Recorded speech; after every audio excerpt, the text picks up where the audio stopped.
Hello বন্ধুরা, বীজ home কিচেনে আপনাদের স্বাগত জানাই। আজ আমি ভেজিটেবল চপ বানাবো।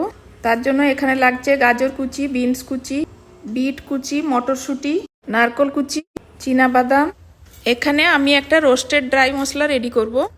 তার জন্য আমি এখানে নিয়েছি 1 চামচ ধনে, 1 চামচ জিরা, 1 চামচ মৌরি, ছোট এলাচ, তেজপাতা আর শুকনো লঙ্কা। মশলাগুলোকে আমি হালকা আঁচে ড্রাই রোস্ট করে গুঁড়িয়ে নিয়েছি। এপাশে আমি একটু আদা থেতো করে নিয়েছি। একটা কড়াতে সরষের তেল গরম করতে বসিয়েছি। গরম হয়ে গেছে, এখন আমি বাদামগুলোকে ভেজে তুলে রাখবো। নারকল কুচিগুলোকেও ভেজে তুলে রাখবো। সেম অয়েলে আমি প্রথমে 5 ফোড়ন দিয়ে দেবো। থেতো করা আদা হালকা নেড়ে ওর মধ্যে লঙ্কা কুচি দিয়ে দেবো। লঙ্কাটা আপনি আদার সাথে থেতো করেও দিতে পারেন, আমি কুচি করে দিয়েছি। এখন আমি এর মধ্যে গাজর কুচি, বিট কুচি, বিনস কুচি দিয়ে দেবো। এগুলোকে আপনি কুড়েও দিতে পারেন, আমি এমনি কুচি করে নিয়েছি। এখন আমি এখানে স্বাদ মতো নুন আর হলুদ দিয়ে দেবো। কড়াইশুঁটিগুলোকেও এখন আমি দিয়ে দিলাম। কিছুক্ষণের জন্য নেড়ে চেড়ে ঢাকা দিয়ে দেবো সিদ্ধ করার জন্য। এখন আমি ঢাকাটা খুলে দিলাম। আগে থেকে আমি এখানে আলু সেদ্ধ করে রেখেছিলাম, আলুটাও আমি এখানে অ্যাড করব। কিছুক্ষণের জন্য এগুলোকে ভালো করে কষিয়ে নিতে হবে। সামান্য চিনি অ্যাড করলাম। ভেজিটেবল চপ একটু মিষ্টি মিষ্টি হলেই ভালো লাগবে। ভাজা বাদাম আর নারকল কুচিগুলোকেও অ্যাড করে দেবো। ভাজা গুঁড়ো মশলাটাও আমি এখন এর মধ্যে অ্যাড করব। এখন আমি এগুলোকে ভালো করে মিশিয়ে নেব। 1 চামচ চাট মশলা দিয়ে দিলাম।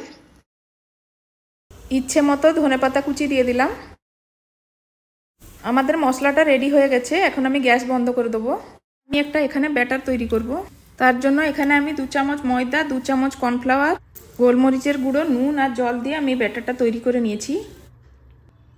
এখন আমি একটা প্লেটের মধ্যে ব্রেড ক্রাম্বস, নুন, রেড চিলি পাউডার, গোলমরিচের গুঁড়ো, এখন আমি এগুলোকে ভালো করে মিশিয়ে নেব। এগুলোকে আমি এখন ভেজিটেবল চপের মতো করে গড়ে নেব। এভাবে আমি সবগুলোকে বানিয়ে নিয়েছি।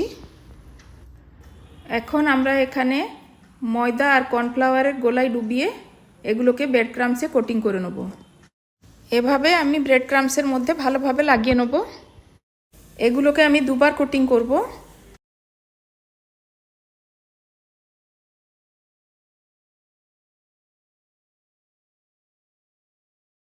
এভাবে আমি সবগুলো ভেজিটেবল চপকে রেডি করে নিয়েছি। এপাশে আমি একটা কড়াতে সাদা তেল গরম করতে বসিয়েছি। তেল গরম হয়ে গেছে, একটা একটা করে ভেজিটেবল চপগুলোকে তেলের মধ্যে ছেড়ে দেবো। কিছুক্ষণ পর এগুলোকে হালকা হাতে উল্টে পাল্টে নেব। আমাদের ভেজিটেবল চপগুলো ভাজা হয়ে গেছে, এখন আমরা তুলে নেব। এখন আমি সবগুলো ভেজিটেবল চপকে ভেজে নেব। আমাদের ভেজিটেবল চপ রেডি হয়ে গেছে। এখন আমি এগুলোকে প্লেটের মধ্যে দিয়ে দিলাম। এখানে আমি একটা আপনাদের ভেঙে দেখাচ্ছি। যদি ভিডিওটি আপনাদের ভালো লেগে থাকে লাইক, শেয়ার আর সাবস্ক্রাইব করে দিবেন। ভিডিওটি দেখার জন্য ধন্যবাদ।